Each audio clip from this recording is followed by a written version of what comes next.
கர்நாடக சங்கீத மும்மூர்த்திகளின் ஜெயந்தி விழாவை முன்னிட்டு திருவையாறில் கலைஞர்கள் பஞ்சரத்ன கீர்த்தனைகளை பாடி இசையஞ்சலி செலுத்தினர்.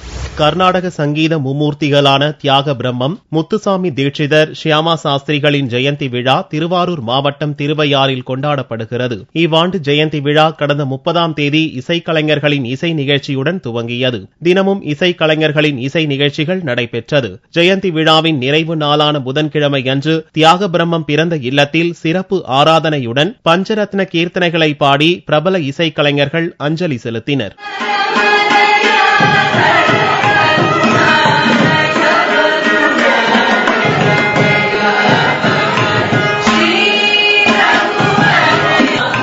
மும்மூர்த்திகள் ஜெயந்தி விழாவில் பஞ்சரத்ன கீர்த்தனைகள் மூலம் அஞ்சலி செலுத்தியது பெருமையாக இருப்பதாக இசைக்கலைஞர்கள் தெரிவித்தனர். இந்த நிகழ்ச்சியில் தமிழகம் மட்டுமின்றி பல்வேறு மாநிலங்களைச் சேர்ந்த கலைஞர்கள் பங்கேற்றனர்.